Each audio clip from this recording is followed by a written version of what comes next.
Hi guys, James back with another Spotlight video. And for this one, I decided to pick a film that I had included a couple times on a few recent lists. One was the noir list, I think crime, drama, gangster, a bit of action in it, and for one reason or another, it seemed like I had plugged it in there just because I didn't have enough movies, but I ended up cutting it out of them just because, not necessarily because the other ones were better, but because it didn't seem to fit with, it may have possibly fit the genre, but it didn't seem to fit with the other movies I had on the list.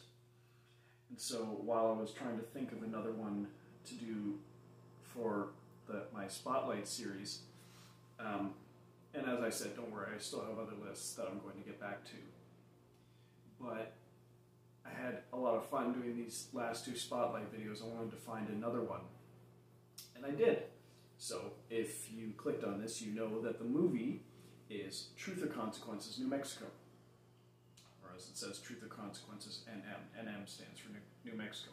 It is a real place down in the States. And this one's from 1997, and it was the directorial debut of Kiefer Sutherland, who had directed, I think, 2 or 3 films, and this was his first one, and he also is one of the stars of the movie. You've also got, it's a good cast. You have, the main guy is Vincent Gallo. You also have Mykelti Williamson, Kiefer Sutherland, as I said, Kevin Pollak, Kim Dickens, Rick Rossovich, John C. McGinley, Max Perlich, Rod Steiger, and Martin Sheen. And what you have to set the movie up is you have Vincent Gallo's character Ray, who's an ex-con who just got out of prison, and he hooks up with his group, Mykelti Williamson, Kiefer Sutherland, and they decide to rip off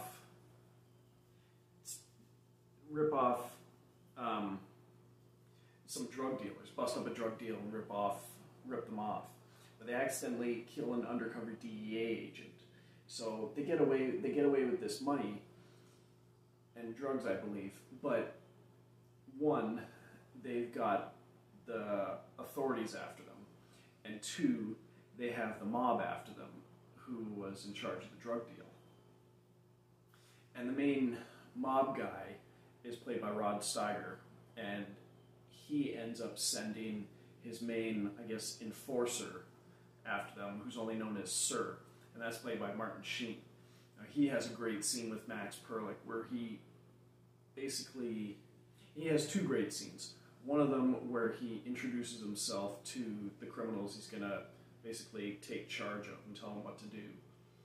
And another scene where he gets Max Perlich in a room because he's involved with them, and he's basically asks him, who the hell are you? And Martin Sheen just does this. He puts his fingers to his nose and kind of bends his nose to the left, and Max Perlich's face just goes white.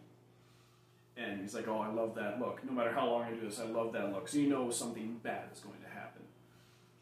And as they're going along, they end up kidnapping a couple. Just some, they call it like a yuppie couple. And it's Kevin Pollak and it says Grace Phillips. I think it was someone else. Kim Dickens is Vincent Gallo's girlfriend. I don't know if I mentioned that she was with the group. She is.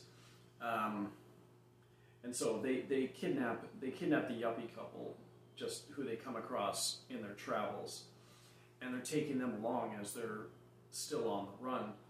And as you would expect, a typical amount of Stockholm Syndrome takes place where they begin to admire the criminals and want to take part. They don't want to escape anymore. And so it's a great action. Well, as I said, it's a great action noir film. But I thought Kiefer Sutherland's direction in this movie was great, as well as acting in it. And like he plays kind of, his character's name is Curtis Freely, and he's sort of, you'd say he's sort of the loose cannon, the sociopath of the group.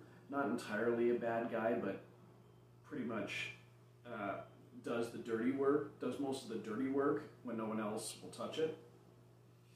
And he has this theory, where he's talking to one of the guys at one point, that he had heard from someone else, who heard from someone else, that like he keeps a quarter on him. And if you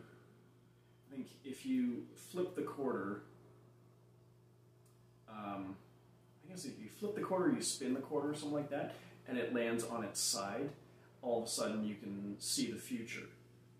The one guy's just like, "What the hell are you talking about? How the hell do you know this is work?" He's like, "You're crazy." He's like, it's not my freaking story, man." But he believes it, so he does that. It's sort of like a running joke that happens a few times in the movie and ends up, I guess you could say, sort of paying off towards the end, because there's a very well done big massive shootout between like the mob and the cops and the criminals that are on the run. I won't say any more than that. It just, that's where the coin flipping thing takes place. And this was one movie I had seen. I'd seen it advertised in the campus newspaper, or the Toronto newspaper, that I used to pick up for free.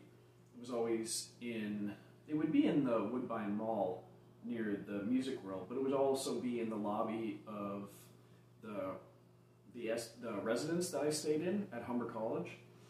And I remember seeing, because it would advertise movies that I'd see from time to time, like $1 Million Hotel, Legend of 1900, Orgasmo, Dangerous Beauty, a lot of the lesser known movies. And one of them in there was this black and white ad for Truth or Consequences, New Mexico, because it came out while I was in college.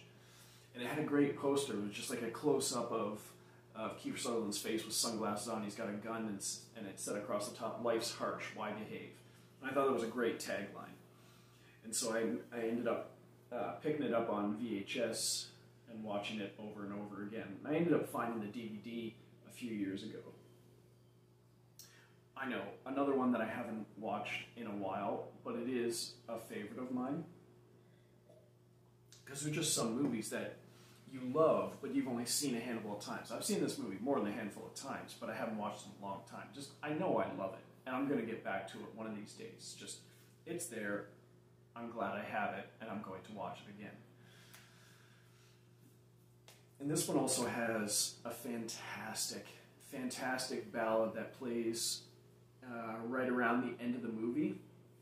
And it's a song by the singer Jude Cole, and it's a song called "Heaven's Last Attempt." Now, if you look that up on YouTube or wherever it's available, it's a great, great song, and it works well, very well at the end of the movie. Everyone does a great job. It's a great cast, and everyone does a great job. Now, Vincent Gallo, I'd seen him act in a few things, this included, and I think he's a great actor. He's made a couple movies that I'm not that big a fan of. He did Buffalo 66, which I thought was okay. That was his directorial debut. And then he did a movie called Brown Bunny, which was pretty controversial, with him and Chloe Sevigny, which I kind of lost interest partway through. But I still think his acting in regular movies was, where he hasn't been directing, was good. And, let me see, there wasn't anyone I left out, was there? No, I don't think so. And I would think that if I mentioned this to the average person or any of my friends, they probably weren't aware that Kiefer Sutherland also directed movies, and B, if they'd even heard of this movie. I knew about it because I seek these things out, and it's just something about me, and I don't know. I don't know. It's just a great crime drama noir thriller that I regret that I wasn't able to include on any of my other lists, but it does get its time in the spotlight, as it were. That was unintentional, by the way. So, it's one that I would highly recommend if you're a fan of any of these actors acting, or if you're curious to see what Kiefer Sutherland directed movie would look like. Looks great. I don't know that he wrote it. Doesn't say. But, or does it? No, written by Brad Merman. I don't know that I have much more to tell you about it, because it is a pretty simple story. Guy gets out of prison, reconnects with his criminal gang. They bust up a drug deal, kill the wrong guy who ends up being a cop, go on the run, and then they're being chased by cops and the mob. And while taking hostages, keep them along, the hostages end up liking them, wanting to stay with them. So that there's a little conflict there, and the movie kind of ends up with a big catastrophe, or big massive shootout. Because movies like this generally can only end one way, or one of two ways. Everyone gets away, or nearly everyone gets killed, and it's kind of that. But you're not necessarily watching it to see what happens at the end. You're seeing it to watch how the movie unfolds and how Kiefer Sutherland tells this story. So yeah, so that would be essentially it. And let me see, there was, aside from some trivia, they didn't actually film in the actual Truth or Consequences, New Mexico, but I believe that's where the movie ends up.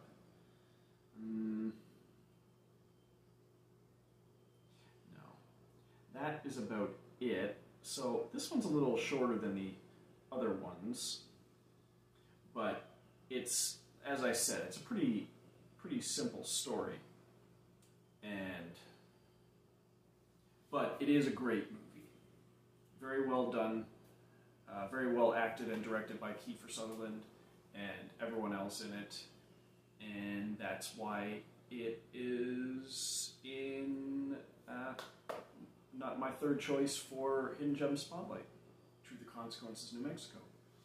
So, like and subscribe. Again, all suggestions are welcome. And I will see you next time. Toodles.